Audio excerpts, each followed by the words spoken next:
Ya, Assalamualaikum. Berjumpa lagi dengan Ima Tutorial. Nah, pada kesempatan yang baik ini, saya akan membahas tentang soal-soal UTBK ya, soal matematika UTBK untuk jurusan Saintek. Oke, sekarang nanti kita bahas ya, kita bahas 3 soal UTBK matematika Saintek yang berkaitan dengan yang pertama tentang sistem persamaan, yang kedua tentang persamaan kuadrat, yang ketiga tentang transformasi geometri. Oke, sebenarnya kadang-kadang soal UTBK itu sebenarnya dibilang sulit, sebenarnya juga nggak sulit, dibilang mudah, sebenarnya juga nggak mudah. Nah, tapi kita sebenarnya ada trik-trik cara cepat ya, cara penalaran yang bisa digunakan untuk menyelesaikan soal-soal tersebut. Nah, oleh karena itu, bagaimana cara menyelesaikan soal-soal tersebut ya? Nah, nanti kita gunakan metode penalaran, metode yang tidak biasa kita gunakan dalam menyelesaikan soal setara dengan SMA. Oke, yang kita butuhkan adalah penalaran dan kita berpikir keluar, gitu ya. Nah, nanti kita bahas 3 soal. Soal yang pertama, saya baca dulu ya.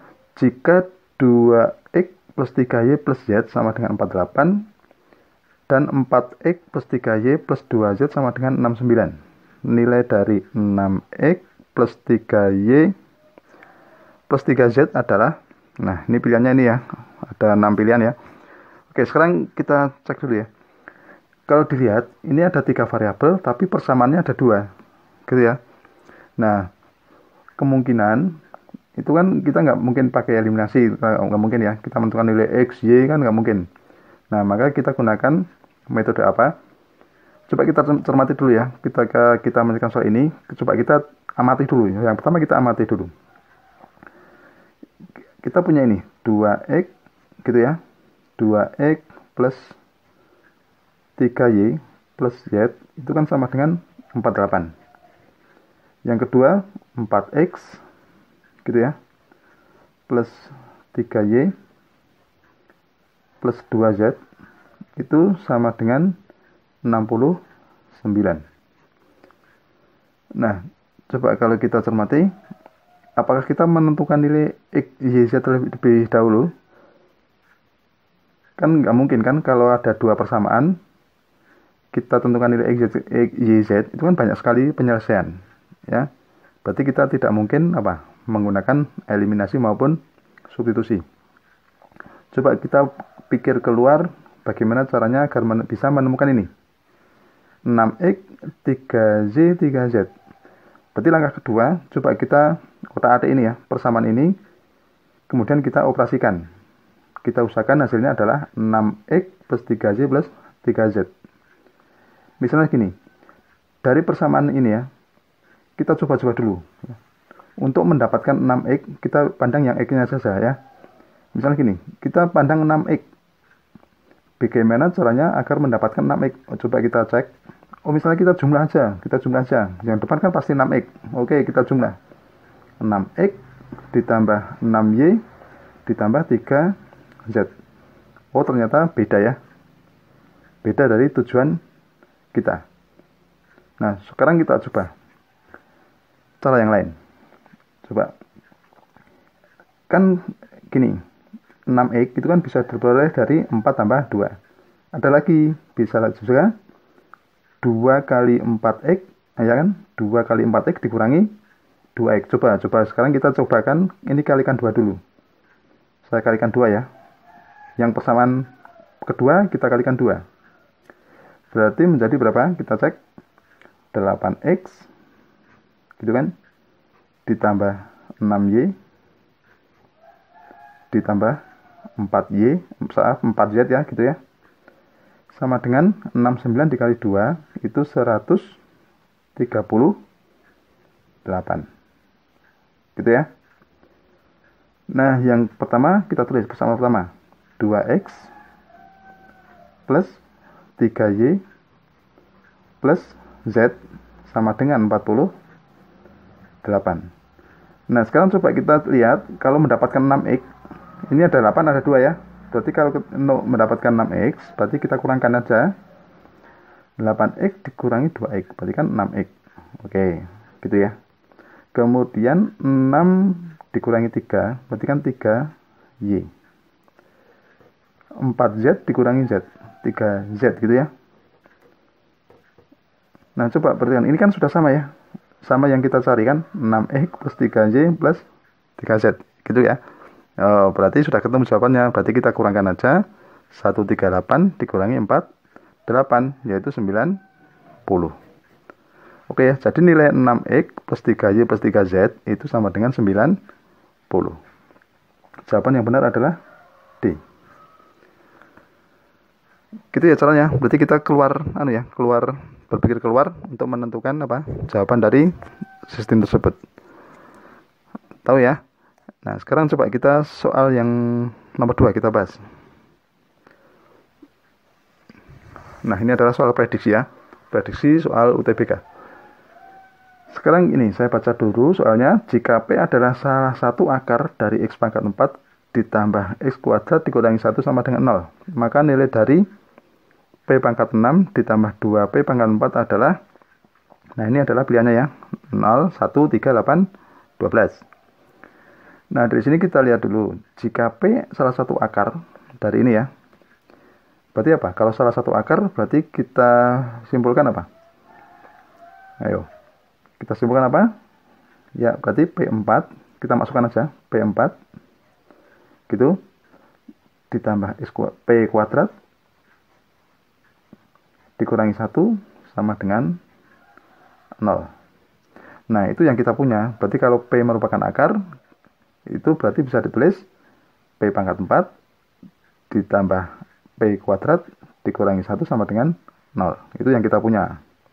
Nah, yang ditanyakan ini, kalau P pangkat 4 ditambah P kuadrat dikurangi 1 sama dengan 0, maka yang ditanyakan ini, P6 ditambah 2P4 itu sama dengan berapa? Gitu ya, menjadi pertanyaan ya. Coba, ini kan di luar di luar persamaan kuadrat, di mana akar-akarnya adalah kita belum tahu, ya. Coba kita misalkan saja, kalau P-nya 1 coba. P-nya 1 cocok nggak? Kita cek satu persatu. Kalau P-nya 1, berarti 1 ditambah 1 dikurangi 1. 0, kan nggak mungkin. 1 berarti bukan akar. Apakah 2 juga merupakan akar atau nilai P-nya masuk ke persamaan ini? Misalkan P-nya sama dengan 2, kita cek. Berarti P pangkat 4 berarti 2 pangkat 4 ya, 16 ditambah 4 dikurangi 1. Tidak sama dengan 0 ya, berarti nggak memenuhi. Nah, kita nggak bisa menentukan nilai P-nya. Nah, gimana caranya? Mari kita berpikir keluar, gini ya. Yang kita punya adalah ini, P pangkat 4 ditambah P kuadrat dikurangi 1 ya, sama dengan 0. Ini yang kita punya saja, yang kita punya cuma ini. Nah, coba kita berpikir keluar, gini, misalkan 7 dibagi, ini hubungan dengan suku banyak ya, 7 dibagi 3, itu dapatnya berapa? Dapat 2, sisa 1, gitu ya. 15 dibagi 4, itu dapat 3, sisa berapa? 2, gitu ya. Berarti kalau bisa ditulis seperti ini ya, 7 itu sama dengan 3 dikali 2 kan ditambah 1, kan gitu. 15 itu bisa ditulis berapa? 3 kali 4 ditambah 1, gitu ya. Jadi hubungannya dengan sisa. Nah, sekarang kalau ini ya, P pangkat 6 kita bagi ya, P pangkat 6 ditambah 2 P pangkat 4, kalau kita bagi dengan itu, P pangkat 4 ditambah P kuadrat dikurangi 1 sama dengan suatu bentuk aljabar ditambah sisa, gitu ya. Paham ya? Nah, sekarang gini, berarti nanti bisa ditulis seperti ini, P pangkat 6 ditambah 2P pangkat 4 itu sama dengan P pangkat 4 ditambah P kuadrat dikurangi 1 dikalikan suatu bentuk aljabar ya dalam P ya, ditambah sisa. Gitu ya. Paham maksudnya ya? Nah, sekarang gimana? Sekarang kita coba bagi dulu P pangkat 6 kita bagi dengan P pangkat 4 ditambah P kuadrat dikurangi 1. Oke, saya bagi dulu ya. Di sini. Ini merupakan pembagian suku banyak ya. P pangkat 6 ditambah 2P pangkat 4. Oke, gini ya. Kita bagi P pangkat 4 ditambah P kuadrat dikurangi 1. Oke, kalau membagi itu lihat yang paling depan aja ya. Berarti kita lihat paling depan. Gitu ya, tekniknya gitu. Berarti kita untuk menentukan pembagian hasil baginya kita cukup membagikan yang paling depan dulu. P pangkat 6 dibagi P pangkat 4. Hasilnya P pangkat 2. Gitu ya. Kita kalikan lagi dengan ini ya pembagian. P kuadrat kali P pangkat 4, P pangkat 6. P kuadrat dikali P kuadrat. Oke, P pangkat 4. P kuadrat dikali minus 1. Berarti minus P kuadrat. Berarti kita kurangkan. Ini habis ya. 2P pangkat 4 dikurangi P pangkat 4. P pangkat 4. Kosong dikurangi minus P kuadrat. Berarti plus P kuadrat. Oke. Nah, kemudian ini paling depan. P pangkat 4 kita bagi P pangkat 4. 1 ya. 1 kali P pangkat 4 hasilnya P pangkat 4 ditambah P kuadrat gitu kan, dikurangi 1. Kita kurangkan. Oke, ini habis P pangkat 4 nya, P kuadratnya juga habis. Berarti 0 dikurangi minus 1, hasilnya adalah 1. Artinya apa? P pangkat 6 ditambah 2 P pangkat 4 dibagi ini P pangkat 4 plus P kuadrat dikurangi 1, hasilnya adalah P kuadrat plus 1. Nah, ini adalah sisa. Gitu ya. Berarti kalau ini bisa dilengkapi seperti ini. P pangkat 6 ditambah 2 P pangkat 4 itu sama dengan P pangkat 4 ditambah P kuadrat dikurangi 1 dikalikan berapa? Ini P kuadrat plus 1. Ya, sisanya berapa? Sisanya 1. Gitu ya. Nah, jadi kalau kita cari P pangkat 6 plus 2 P pangkat 4 itu adalah tadi kita peroleh data apa? Info P4 P pangkat 4 ditambah P kuadrat dikurangi 1, hasilnya tadi 0 ya. 0 dikali P kuadrat plus 1 ditambah sisanya 1. 0 kali berapapun 0. 0 ditambah 1 ya. Berarti hasilnya adalah 1. Oke, jadi nilai P pangkat 6 ditambah 2 P pangkat 4 itu hasilnya adalah 1. Gitu ya, jawaban yang benar pilihan B. Oke ya, paham ya? Nah, sekarang yang nomor 3 kita bahas.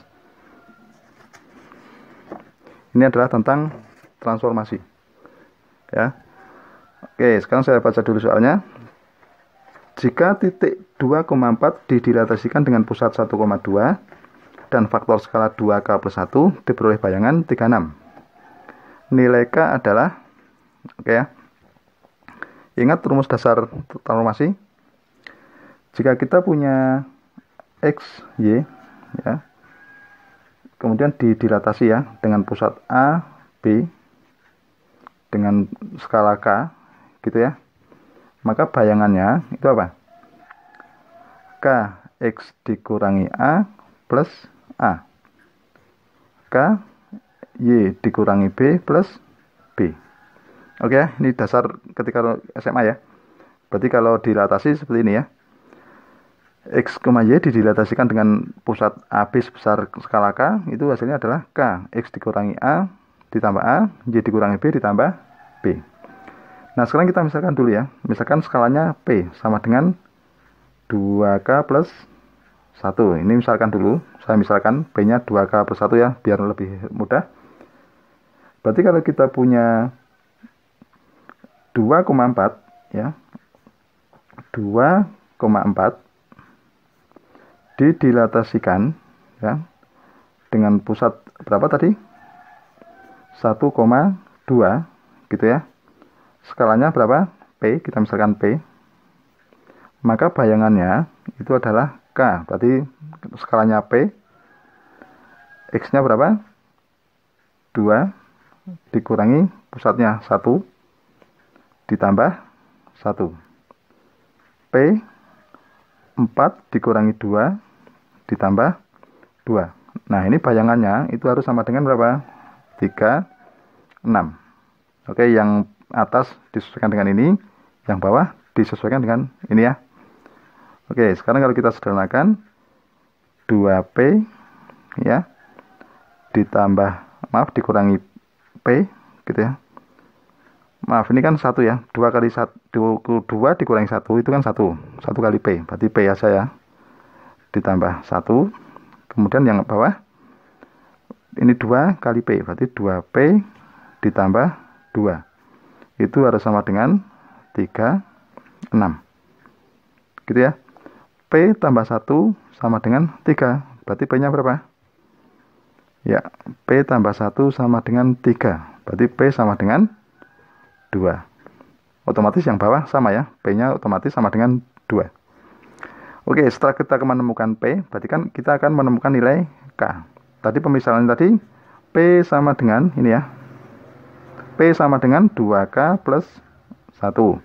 P-nya ketemu 2 ya. 2K plus 1 ya. Berarti 2K itu sama dengan 1. Berarti K sama dengan setengah. Oke, jadi jawaban yang benar pilihan mana? C. Oke ya, begitu ya. Sudah paham ya? Ya, demikianlah tutorial tentang soal UTBK. Semoga bermanfaat. Dan jangan lupa tunggu tutorial berikutnya.